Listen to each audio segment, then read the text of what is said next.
Então, Claudinei, olha, o que você colocou aí dá umas 5 horas e meia de conversa a mais, né?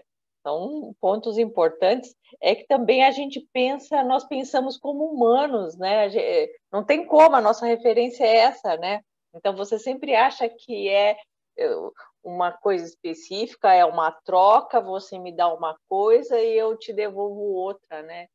É, é, eu acho que a primeira, não é nem a primeira, né? Mas o interessante desse, desse mergulho no desconhecido é justamente quebrar os nossos paradigmas. A gente fica sem referência mesmo, né? E com o tempo você acaba até se acostumando a andar sem referência, né? Então, não dá para saber exatamente o que, que eles querem, o que, que eles pensam, qual que é o objetivo, por que, que eles vão falar com um ou com o outro. É, aí é um parâmetro humano, pelo menos essa é a minha opinião, tá, Claudinei? Eu aqui, hoje, estou pensando assim, amanhã eu posso pensar diferente. E isso que eu acho que é o legal também dessa, desse olhar, dessa caminhada, né? É você estar o tempo todo pensando, questionando e se reformulando. E é uma coisa que eu falo para um amigo meu: você sempre tem que estar disposto a rasgar as suas teses, as suas teorias, né? Você vai falar, bom, mas eu também não vou me apegar a isso, eu também vou reformular. Eu acho que é quando você. É lógico que tem outros caminhos que também levam a uma reflexão, a quebra de paradigmas, né?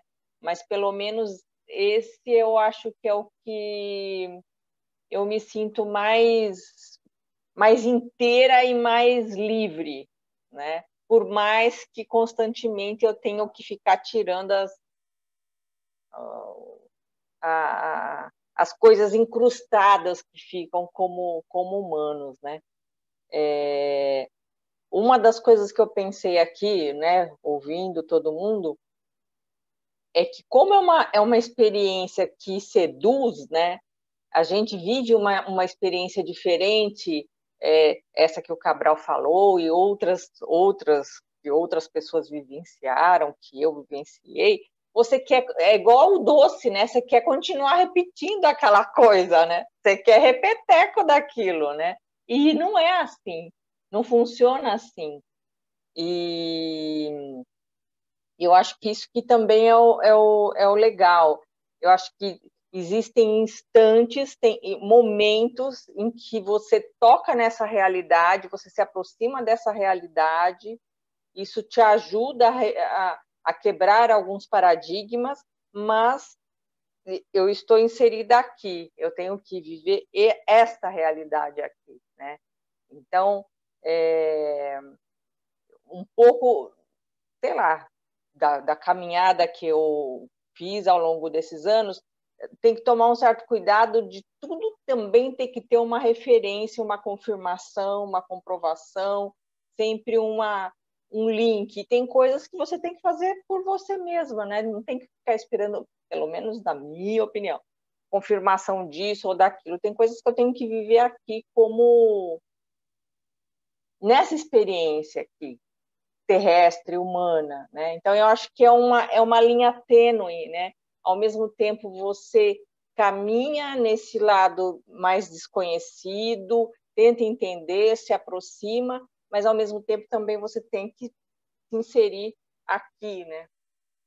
Não sei se eu fui clara no meu raciocínio, mas é um pouco, eu acho que é uma linha tênue mesmo, é uma coisa delicada, porque senão existe uma vontade de você ficar sempre buscando isso, sempre querendo repetir aquela sensação boa,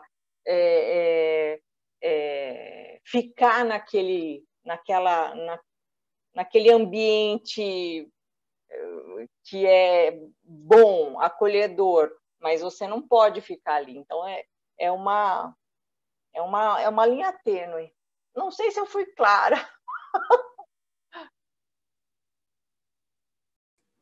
Eu acho que um dos grandes desafios nessa história toda, né, essa linha tênue que a Raquel cita, é a mesma linha tênue de outras áreas, né, mesmo a área da ciência, em diálogo com outras áreas, é quanto a gente consegue equilibrar, né, a objetividade com a subjetividade no processo, né? Porque essa linha tênue aí né, é o fio da navalha entre ser objetivo, com uma experiência não necessariamente mensurável, quantitativamente mensurável, né?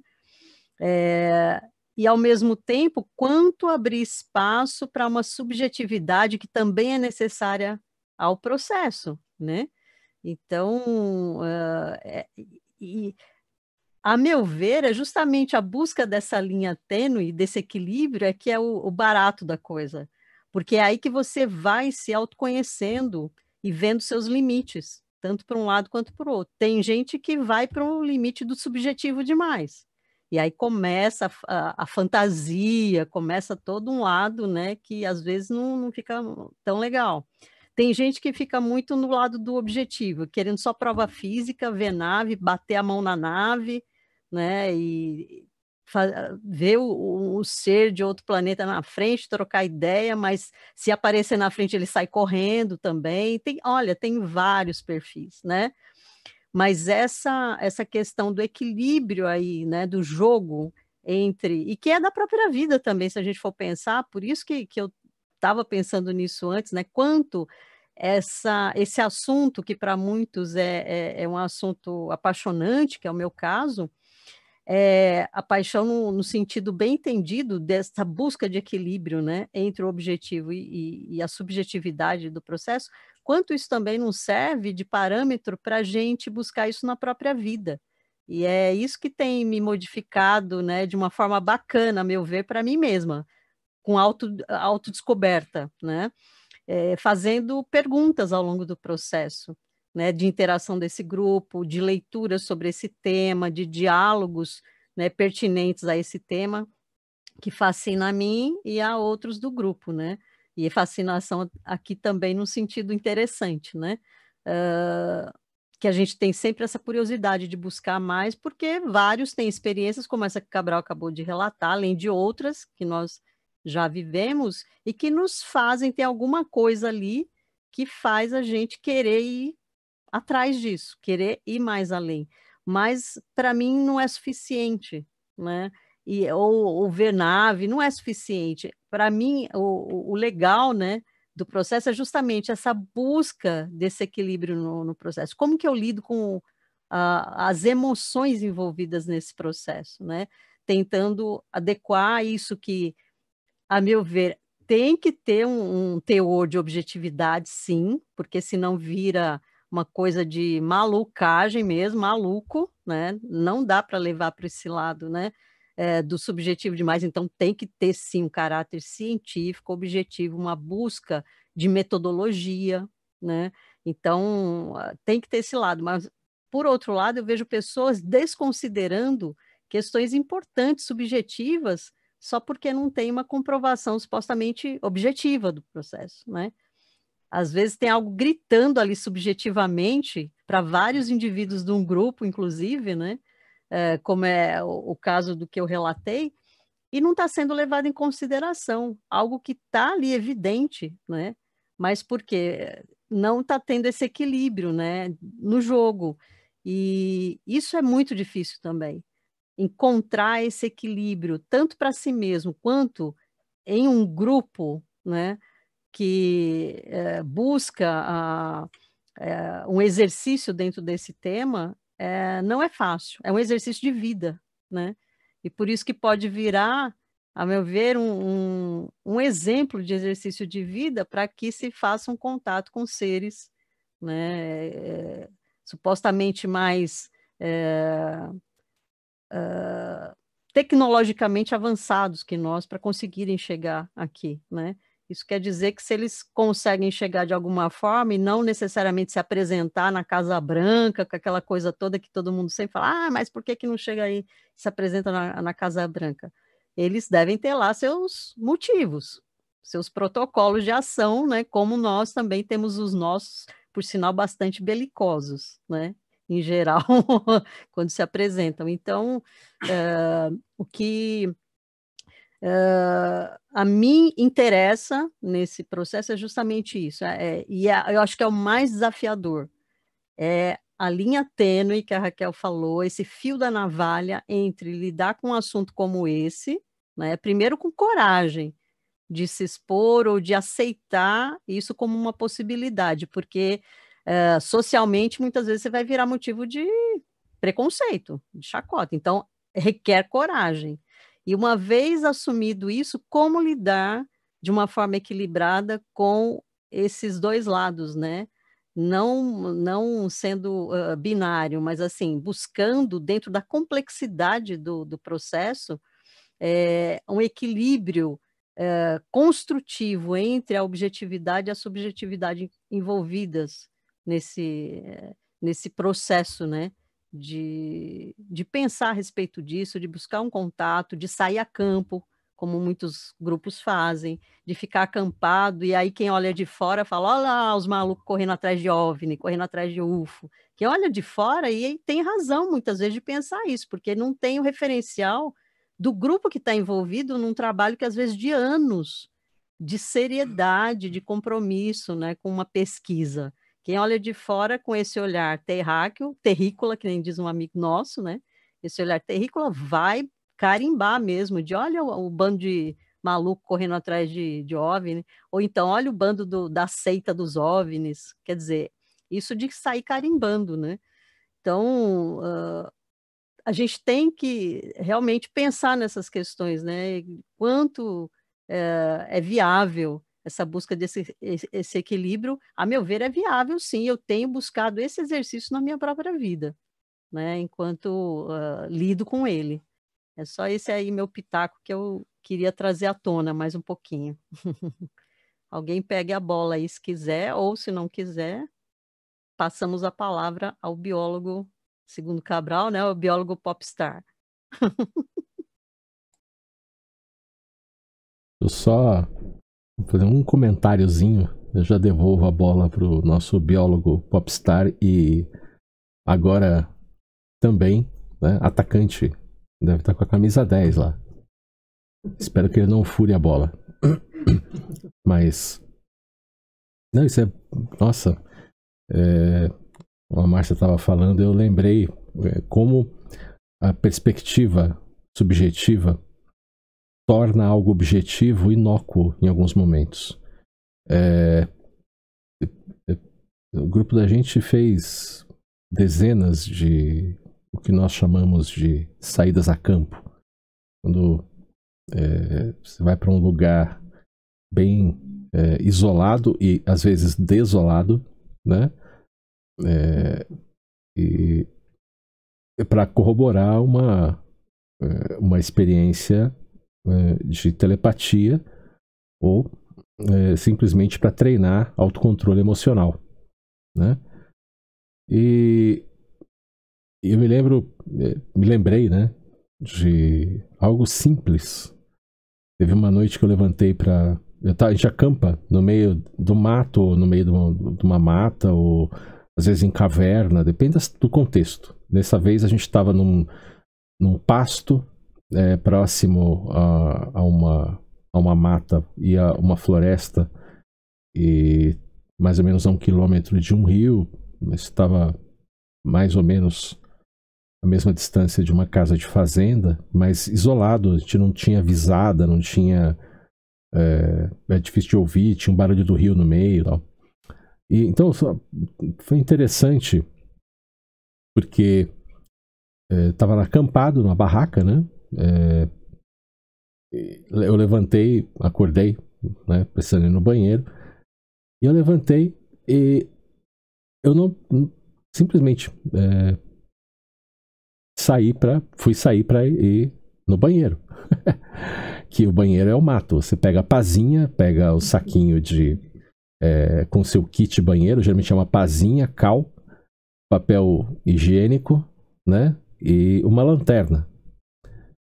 E aí, na hora que eu peguei o kit e abri a barraca, que eu percebi eu não acendi a lanterna dentro da barraca quando eu acordei. Que tem uma barraca pendurada, né? Presa do lado do saco de dormir. Aí eu olhei e eu tava enxergando tudo claro dentro da barraca. Falei, nossa. Mas eu olhava pra fora e não tava vendo nada. Eu olhei pra cima pra ver se tinha lua, luar, alguma coisa. E não tinha. E eu fui perceber que não era a primeira vez que isso tinha acontecido.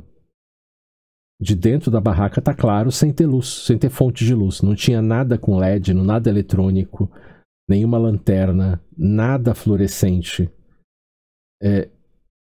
Simplesmente estava iluminado, uma iluminação que não era branca, era uma iluminação verde azulada ou azul esverdeada, sempre nesse tom.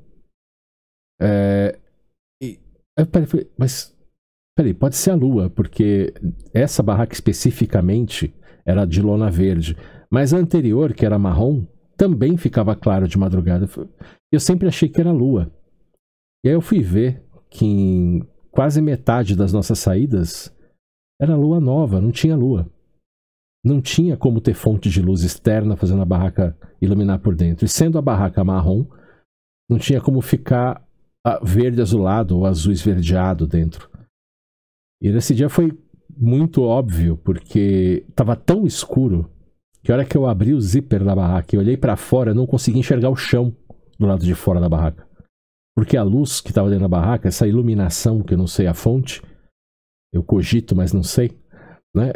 Não vazava para fora, não irradiava para além do limite do zíper. A hora que eu acendi a lanterna, fui ver o lado de fora e ver nossa, tá, tudo bem. Na volta, eu entrei com a lanterna acesa, apaguei a lanterna, tava tudo escuro dentro da barraca. Assim que eu fechei o zíper, eu desliguei a lanterna, estava claro dentro da barraca de novo. Então isso eu comentei com o pessoal do grupo na manhã seguinte, na hora que a gente começa a levantar, os barulhos de barraca, um acorda o outro, a gente vai comer alguma coisa, né? Eu comentei isso e imediatamente uma pessoa fala, não, é lua, sempre acontece isso, é a lua batendo na barraca. Aí eu falei, mas não tinha lua. Não, mas estava muito claro, tinha lua sim. Eu falei, você saiu da barraca? Não, eu só fui no banheiro. Eu falei, você acendeu a lanterna assim que você acordou ou você acendeu a lanterna quando saiu da barraca? Não, eu já acordo, eu pego o óculos, a lanterna e acendo a lanterna. Essa pessoa nunca vai experimentar uma luz dessa se ela acende a lanterna imediatamente ao acordar. Ela não observa o entorno e vê que não precisa da lanterna. E eu fui pensar justamente que eu estava fazendo isso. Nesse dia especificamente, eu deixei a lanterna com o kit do banheiro e não do lado do saco de dormir, porque a Márcia estava com a lanterna dela acesa, eu não precisei da minha. Olha só que coisa, que feliz coincidência. E a partir daí, eu percebi que muitas das nossas saídas a campo, dentro da barraca, no meio da noite, às vezes você acorda, pá, tudo claro. Minha primeira reação agora é ir até a frente da barraca, pôr a cabeça para fora e ver se tem lua, ver como é que tá a iluminação lá fora. E metade das vezes não tem lua e não tem brilho de estrela, nada. Às vezes o tempo tá fechado e dentro da barraca tá claro. Já aconteceu de estar aquela chuva torrencial, céu carregado, você não enxergar nada do lado de fora e dentro da barraca tá claro. Da onde vem essa luz? O que é isso? Por que fazem isso? Né? Então é muito interessante. São fenômenos curiosos e que é totalmente subjetivo, porque sou eu que estou vendo. A cor da Márcia, ela está vendo também. Aí você vai falar com os outros, eu vi, mas isso daí é a lua. E algumas pessoas observaram que não é a lua e passaram é normal. Não é normal, gente. A gente tem que considerar quanto isso é paranormal, é além do normal. E será que tem uma intenção por trás disso? Por que será que estão fazendo isso? Será que é algum efeito colateral? Será que essa iluminação é efeito colateral de algum outro tipo de interação? De alguma outra coisa que está acontecendo? E naquele momento nós não estamos cientes do que está acontecendo? Então, é curioso. Eu só queria contar mais esse caos. Acho que tá bom, 2 causos num PDL só, daqui a pouco eu implodo aqui. Mas isso é uma coisa que aconteceu tantas vezes. O pessoal do grupo, se alguém for assistir isso aqui, vai saber do que eu tô falando e vai lembrar, né? De que isso é uma das coisas interessantíssimas que acontecem de vez em quando e repetidamente. E é uma coisa que passou batido tantas vezes. Eu fui perceber depois de muitas vezes, e é uma coisa que eu acho que é um efeito colateral. Não é a intenção iluminar. Da mesma maneira que a gente não sabe, como isso é uma coisa que Newton César sempre chama atenção, quantos grupos de extraterrestres podem estar participando disso e com intenções distintas, com agendas, planos diferentes, objetivos diferentes. Por que o pessoal acha que extraterrestre é tudo do mesmo lugar, tudo igual? Não, tem gente que fala, não, tem vários tipos, mas aí já põe o rótulo, não, os que vêm de tal estrela ou tal lugar, ou de tal constelação, são assim, são assados, são esse tipo, são outro tipo. E esquecem que as referências para esses rótulos vêm todas do mesmo planeta. Você fala, são os reptilianos, são os nórdicos, são os greys. Tirando os greys, a gente tem répteis e tem nórdicos aqui, de onde a gente tirou o nome. E se a gente for fazer a concessão, tem tantos tipos de alienígenas que o pessoal cita aí, que são coisas que tem na Terra. E por que achar que isso aí veio de um lugar específico? Os reptilianos veio de tal lugar, os nórdicos veio de tal lugar. Será que não pode ter um outro lugar que nem a Terra, que tem de tudo, inclusive greys? E aqui a gente parece que não tem nativos. Se alguém vê por aqui, considera que vem de fora. E talvez por isso eles tenham virado símbolo de extraterrestre, porque são o biotipo realmente menos comum, ou mais estranho, que mais causa estranheza pra gente, né? E, inclusive representados em verde, geralmente, né? E que acaba nisso. Vira meme, vira logotipo na caneca.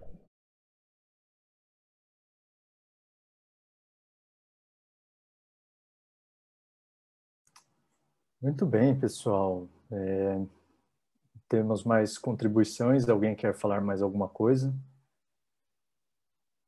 Então, eu acho que foi um papo de laboratório muito instigante, né? Terminando com Greys Greens, passando por essa nossa último debate sobre a diferença que eu poderia colocar entre você deixar um fenômeno físico como uma baliza para suas percepções paranormais, espirituais, em oposição a tornar os fenômenos físicos apenas muletas, né? Então você se apoia só no fenômeno físico e você desconsidera toda essa parte espiritual. Passamos nesse papo de laboratório também por um papo de laboratório que foi recheado de causos, né? De uma forma que eu gostei bastante. Deixamos hoje rolando boldrinho o Senhor Brasil no chinelo, em termos de causos. Mas, então foi algo que eu espero que a sua audiência nesse papo de laboratório, lembrando que ele foi fatiado ao longo da semana, o que você está vendo é a parte final, né? Espero que a sua audiência aqui tenha servido para te estimular a buscar, né, a correr atrás desses assuntos e, de repente, até desses fenômenos, algo que, como a Márcia, apesar de ser visto aí pelos pares na academia, às vezes como algo de gente doidona, eu acho que em você tendo na nossa Terra coisas assim desconhecidas, na verdade a postura anticientífica seria você não olhar para isso, seria você ignorar essa miríade de relatos e de coisas que dão conta que há muito mais estranhezas nesse nosso planeta do que a gente quer supor. Eu acho que você não olhar para isso seria, na verdade, a coisa mais anticientífica que você poderia fazer, a postura mais anticientífica, anti-pesquisa, anti-busca do desconhecido que você poderia fazer. Então, num papo de laboratório recheado com coisas assim, espero que você tenha gostado, você que está nos assistindo nesse momento aí da sua vida, espero que você tenha gostado e que tenha sido estimulante para que você vá buscar mais pulgas para se coçar por aí. Se ninguém mais quer falar nada, eu agradeço então a presença desses outros quadradinhos que estão aqui ao meu lado, né? E agradeço muito a presença e a audiência de vocês que nos acompanharam até aqui. E vamos nos despedindo neste momento e que você possa continuar acompanhando a programação do Cefli no YouTube por enquanto. Em breve, esperamos que em outros canais também. Pessoal, valeu, até uma próxima.